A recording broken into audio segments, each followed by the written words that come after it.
I'm your neighbor, and my husband is a member of the HOA, which you're a part of. And he's come here several times to give you fines for stuff exactly like this box right here and this whatever the heck you have all over your front porch. And you've yet to pay any of those fines. So I'm going to need you to pay those and quit disrespecting my husband and the HOA, which you chose to be a part of. If you don't pay those by 5 p.m. tonight, you owe like $550 or something close to that. And if you don't pay those by tonight at 5, I'm going to call my brother-in-law, who's a police officer, and he's going to pay you a little visit. So you better just pay your bills and also shovel your driveway, get these boxes off your porch. Again, you chose to live here. Thanks.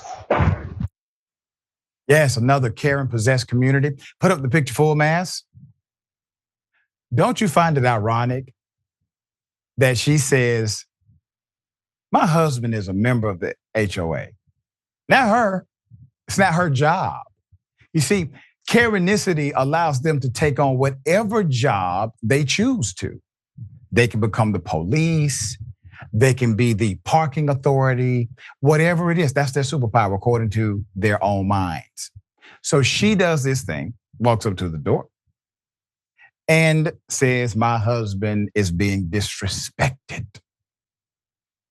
And then she threatens to leverage the police. That's bringing a gun to the situation for $550. Man, first of all, the HOA guidelines are very clear. You know what they say, madam? In every HOA I've been a part of, your husband sharing that information with you is a no-no. Looks like he has violated an HOH policy. And while I don't have a brother-in-law, damn it, if I did, and he was a cop, which hopefully he wouldn't be, I would send him to arrest your husband for violating the HOA rules of sharing information with a person. All right. What in the hell? This is what we're doing now. We're leaving messages on Ring camera doorbells. That's what's happening. We don't have much information beyond what you have seen. I would like to get more information about it. But Rayyvana, this is now obviously a proper way to communicate a message to another human being. There is something about Karens that fascinates me and that I could never talk to another person like that. Just everybody remember, this family that she's addressing has committed no act against her or her husband, not in any meaningful sense.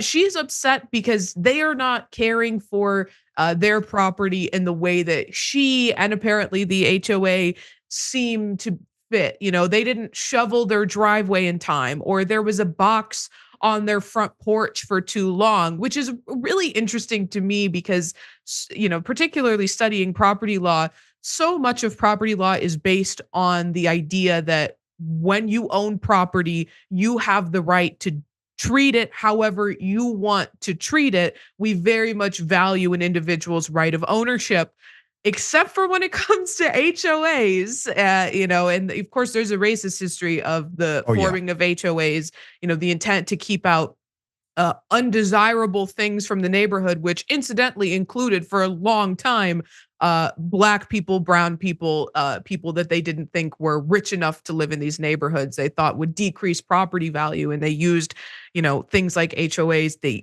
utilized, easements and things of that matter to keep these people out of the neighborhoods. But, you just sort of see the culmination of that in the audacity of the individuals living in these communities to just speak to your neighbor like that.